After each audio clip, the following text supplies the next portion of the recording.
ನಮಸ್ಕಾರ, ಸುದ್ದಿ ದಿನಕ್ಕೆ ಸ್ವಾಗತ. ನಾನು ಮಧುಸೂದನ್. ಮೊದಲಿಗೆ ಹೆಡ್ಲೈನ್ಸ್. ಅಯೋಧ್ಯೆಯ ಶ್ರೀರಾಮೋತ್ಸವಕ್ಕೆ ದಿನಗಣನೆ ಬೆನ್ನಲ್ಲೇ ರಾಮ್ಲಲ್ಲಾ ವಿಗ್ರಹನ ಆಯ್ಕೆ ಪೂರ್ಣ. ಇಂದು ಪ್ರಧಾನಿ ಮೋದಿ ವಿಮಾನ ನಿಲ್ದಾಣ ಹಾಗೂ ಅಮೃತ್ ಭಾರತ್ ಎಕ್ಸ್ಪ್ರೆಸ್ ರೈಲ್ಗೆ ಚಾಲನೆ. ರಾಮಬಂಟ ಹನುಮನ ನಾಡಿಗೂ ವಿಶೇಷ ರೈಲು ಗಿಫ್ಟ್.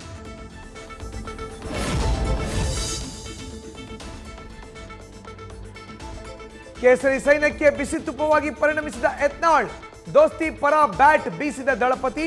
ಭ್ರಷ್ಟಾಚಾರದ ಆರೋಪಕ್ಕೆ ತನಿಖೆ ನಡೆಸಿ ಸತ್ಯಾಂಶ ಬಹಿರಂಗಪಡಿಸಲು ಸರ್ಕಾರಕ್ಕೆ ಎಚ್ಡಿಕೆ ಸವಾಲ್.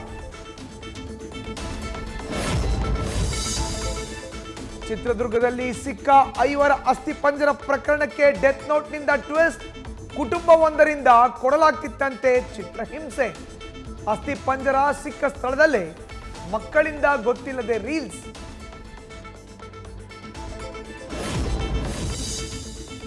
ರಾಜ್ಯದಲ್ಲಿ ಕಳೆದ 24 ಗಂಟೆಗಳಲ್ಲಿ 201 ಕೇಸ್ಗಳು ಪತ್ತೆ.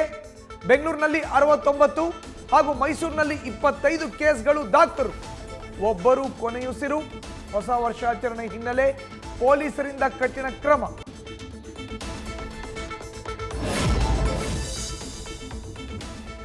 ಕನ್ನಡ ಪರ ಹೋರಾಟಗಾರರಿಂದ ಮುಂದುವರೆದ ಪ್ರತಿಭಟನೆ.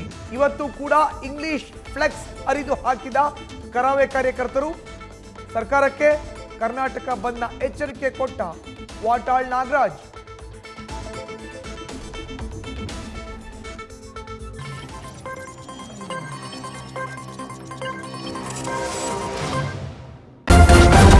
ನ್ಯೂಸ್ ಫಸ್ಟ್, ನಿರ್ಭೀತಿಯಿಂದ ನಿಮ್ಮ ಪರವಾಗಿ.